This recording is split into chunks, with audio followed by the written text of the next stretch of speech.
Sara Pion, thank you so much for being on the show today. We met years ago, which seems like forever ago now, just given the drift journey and certainly my entrepreneurial adventures. But it was really good to meet you during what I thought was a very exciting time in conversational marketing and all that y'all built in the brand, the way you did it. I'm a huge fan of like drift, right? Like I would say a fanboy of what y'all have done over there. And so yeah, I really appreciate it. I wanted to dive in real quick into a little bit of your background. Maybe you can tell folks a little bit, um, and then we'll dive into our favorite topic here, growth marketing. Yeah, sounds good. Yeah, we go way back. It feels like a totally different like life Yeah. um, in 2017, 2018, 2019. But yeah, my background has always kind of been uh, however I can fit into an organization. So I've never really had like a set job title that like exists in the regular like sphere of professional world, and that continues kind of to this day where I am right now. I've always kind of just understood that there is a problem that needs to be solved within the business that doesn't have like a set title on it, and I've just been like tasked with solving it, from being a customer advocate, the first technical support person at Drift, to just being the person who comes in, finds the holes, and tries to plug them. But mostly my experience has been around website, digital experience, trying to increase overall conversion rate from different channels across different industries, in, mostly on the website, if not in digital as a general concept. Yeah, I gotta again just give a shout out to the work y'all did there, because one of the things that I really observed back then, and I know we talk a lot about it as an industry now, everything y'all did at Drift in retrospect, but in the moment, I was like, wow, they're building this like consumer feel for a B2B brand. Like the images on the website were exciting and fun. It reminded me of like a magazine or something, right? And it was like featuring, I think you were in a couple of the For sure. right, the For images sure. on the website. So like bringing that employee voice not only through like video but through images and things like that. And of course what Dave did with the podcast and all kinds of stuff. Shout out to Dave now Gerhard, who's he's got the community and he's really sort of shining there. So yeah, just kudos to you. I wanted to ask you a question about growth marketers. What are growth marketers? What do they do? Like, how do you measure success? I Yeah. know we were, and for the context, a little bit out there, like I had reached out to Sarah just saying, hey, how are you? It's been a while. I'm trying to learn more about this function. And that somewhat like just sort of pivoted into this conversation. Yeah. I think when I hear growth marketing versus something like demand gen, I think sometimes they're used kind of interchangeably. But how I like to differentiate them is like how they started to exist. So growth marketing kind of started, I think, with like product led growth, whereas demand gen is very much part of like the sales led growth sort of Mhm. ideology. So the term growth marketing was like introduced to me when I was the only marketer working on a team of engineers that worked specifically with a freemium product and customer base. And we weren't tied necessarily to traditional marketing KPIs like MQLs. You know, we were tied to like pipeline generation, but we also weren't tied to like traditional product focused KPIs either. We were trying to define what activation was, increase activation, increase retention, and eventually drive monetization all through experimentation. And so I think growth marketers now kind of take on that same ethos of experimentation, but they use it to like in channels that are quote unquote newer to the world of marketing, like SEO, digital conversion rate optimization, and all of these channels historically focus on acquisition, which is where I see growth marketing spending most of their time, like acquiring net new users for the business, kind of high velocity, high traffic Mm, channels. Then it's up to demand generation to take that existing database and create offers and program that move those leads down the funnel. mm, So where growth marketers tend to be kind of those channel owners of the paid channels, the organic channels, driving people to the website. Demand generation is then like the program managers who don't necessarily do the work, but facilitate the work being done. So that's kind of how I see the two teams working together. And I recently joined a new growth marketing team at a company called Samsara, where they Mhm. have the integrated marketing team sit on the growth team, where the growth marketers are focused on acquisition through paid channels and conversion rate optimization. And the integrated marketing team runs direct mail and webinars and email nurtures to move those folks down the funnel. So I get to kind of see it in action after having that sort of hypothesis before joining the team. I wanted to double click on the conversion rate optimization stuff. Like, what does that look like? How are you sort of going through developing a strategy? Let's just say you're running ads on LinkedIn, our favorite Yeah. channel, right? In B2B. And now you have to say, okay, I'm just going to say you're spending 5 grand a month. Let's just Mhm. say on that particular channel. How do you start to wrap your head around a strategy to say, okay, this is how I'm going to put in a framework or some plumbing or some tools or whatnot to be able to understand my baseline and then work on strategies or tactics that are going to help me figure out how to drive conversion or increase conversion there. In my experience, that conversion rate optimization kind of happens post click. So the channel owners are experimenting with budget, experimenting with keywords, experimenting with creative Mm, and what's happening in platform.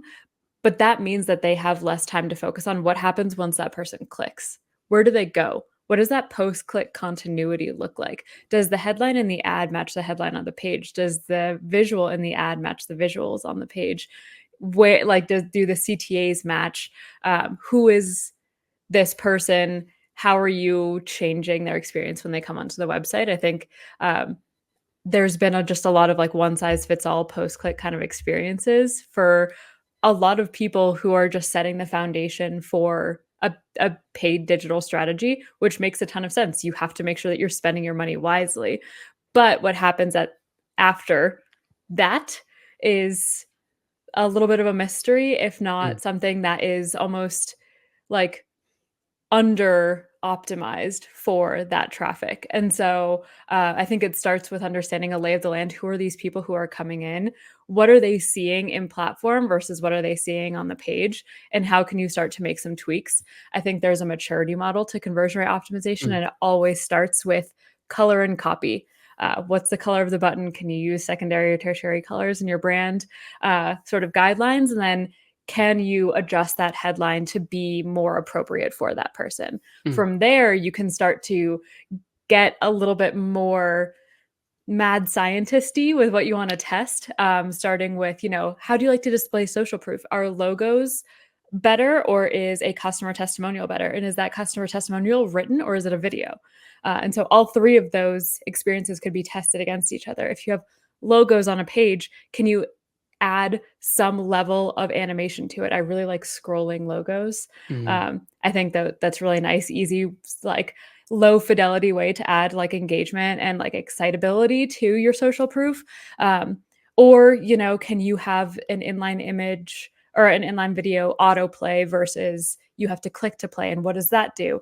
Can you introduce a different secondary CTA on? So there's just every single element on a page can be tested once you understand who the people that you're bringing onto your site are and how you think that they are motivated and driven. And so I think also growth marketers tend to work alone sometimes and just like sit and fiddle with their channel, and they're really good at that. But I think they could take a bit of a page out of the demand generation playbook and try and facilitate more experimentation by bringing in people who have more awareness of, these people, bringing in product marketing, bringing in mm, demand gen, understanding what are those positioning levers that we can put onto the page, what are those high converting offers that we could put on the page that help move people down the funnel. So I think there's a lot to be done in the realm of growth marketing. I think uh, they tend to be a little bit more on like the mad scientist end of the spectrum when it mm, comes to how they operate, which is a huge positive in some ways. But I think to integrate into a marketing team, you have to also have that partnership with product marketing, demand, field partnerships, so you can know what to experiment like more than you would if you were just working in a silo. Yeah, I was going to ask you because you mentioned understanding the audience and that user and the idea of kind of wrapping your head around those personas or that ICP. And I just thought, okay, that sounds like we should really have, as growth marketers, great relationships with product marketers. Just to double click a little bit on that, like, what does a good meeting or sort of agenda look like? Let's say as it relates to meeting with product marketers, what's a healthy amount of information, right? Because you could go down plenty of paths, right? And particularly product marketers tend to have a similar dynamic where they have to work with a lot of different functions, right, within an organization. So what would you recommend, like, be a good sort of, again, agenda to understand enough without kind of overkilling the topic with product marketers? Product marketers by nature do a ton of research. So they have their own hypotheses that may or may not be validated by data. And they drive a lot of, a demand gen strategy. They kind of define the narratives that the demand gen team is going to create offers for and like sort of build campaigns around. And you can work smarter, not harder by working with product marketing and saying, hey, I know this is the positioning that we agreed on. Did you have any other ideas for what we could have said in this for this product in this scenario for this persona?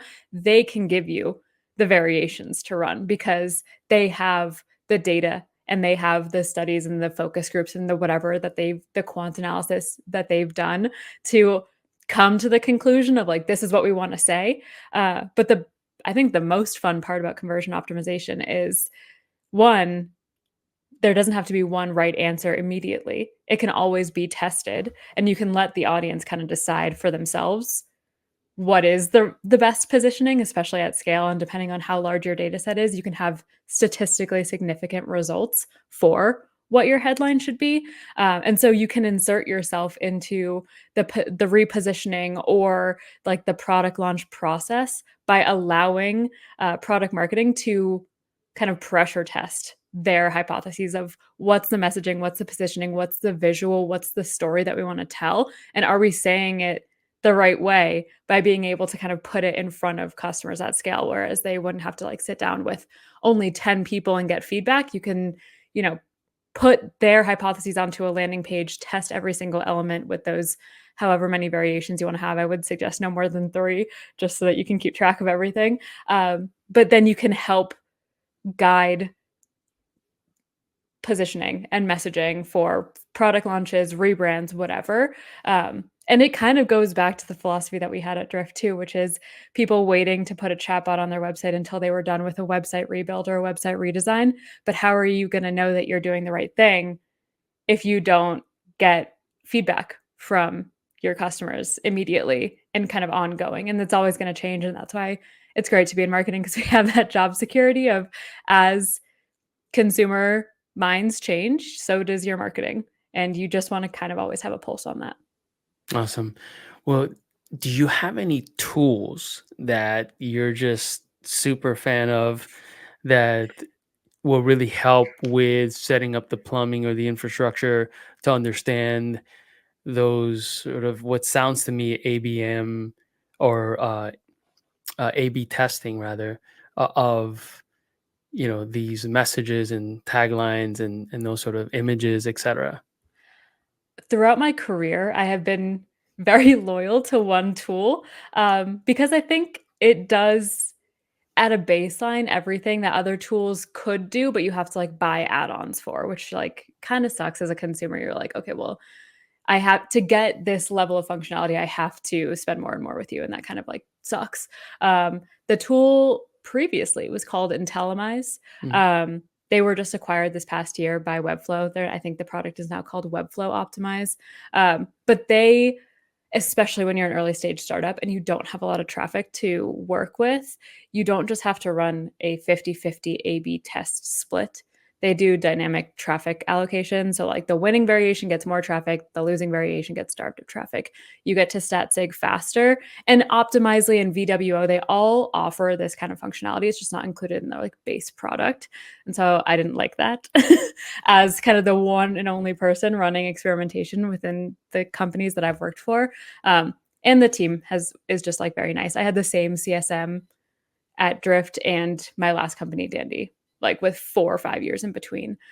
So just like a testament to the team and how great they are. They have not paid me to say this. It's just I've been a repeat customer the past, few experiences that I've had, and they haven't disappointed me yet. Yeah. So Well, this is a testament to customer experience, right? And building totally. relationships, right?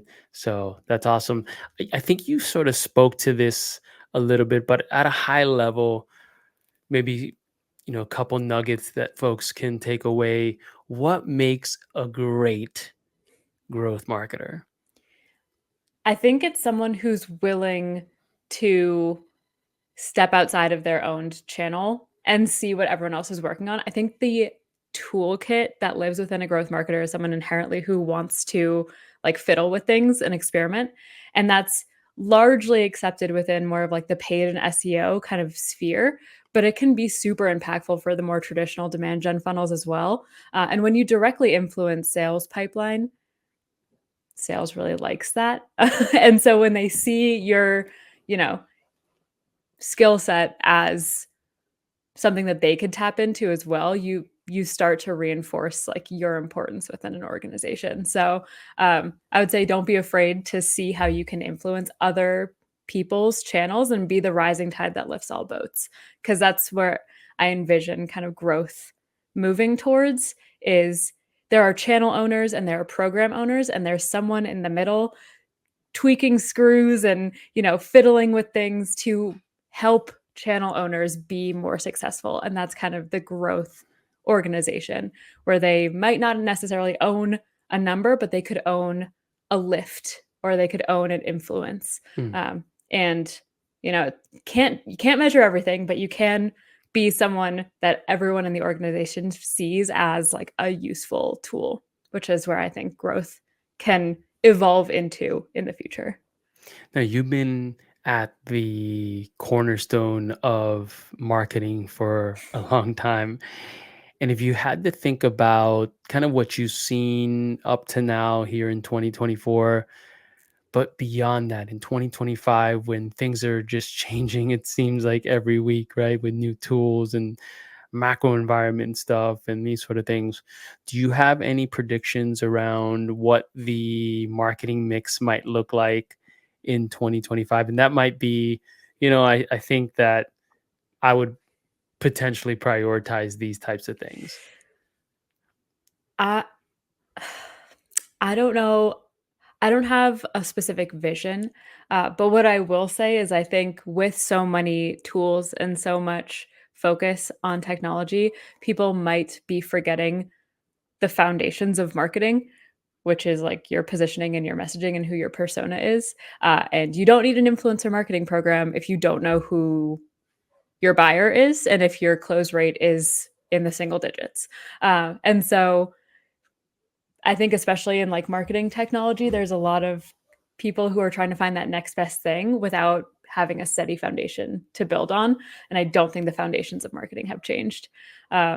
So it might not be like the most exciting answer, but I think like marketing is simple, but it's not easy. And that's something that David Cancel and DG kind of reinforced within the Drift org as well, is just like it's simple, but it's hard to do. Actually, Mm, the concept itself makes yeah. a lot of sense, but you have to put in the work to be able to do it. And I think especially with tools, technology, AI, all that stuff, people are less willing to do the manual work of figuring out what it is you stand for, why, how, why does it matter, who does it matter for, and how do those people want to be communicated with. Mm. And So that's my boring answer. I mean, I love it because for me, as a former salesperson, the fundamentals were always what moved the needle, right? Yeah. Like, not the new tool, like, not the new feature that came out. Well, I don't want to say not always, right? There's certainly things that influence. However, if you weren't fundamentally sound, if you weren't fired up, excited, understood the objections, like understood the story, could tell the story, those sort of things, then it didn't really matter. You might be able to get by using some sort of trend, or, outbound was a big thing, right? Outbound sales for a long time, and be a status quo performer, right? But to be great, it required a solid command of the fundamentals. So that really speaks to my heart. Sarah, thank you so much for being on the show. I really appreciate it. If folks wanted to follow you, maybe learn more about your perspective on marketing topics and related topics, what are the best channels to reach you? Probably LinkedIn. I'm not really on Twitter anymore, unfortunately, or Yeah. X, and I don't really post on Instagram anything that's related to marketing. So definitely LinkedIn. Sarah with no H, Pion, Pion. But yeah, always happy to connect. Always happy to chat. It's such growth is so new that like I could be so wrong about where we end up, but it's full of really smart people who are doing really cool things. So it's fun to be along with the journey. Awesome. Well, have a wonderful day. Thank you so much. Thank you. You too.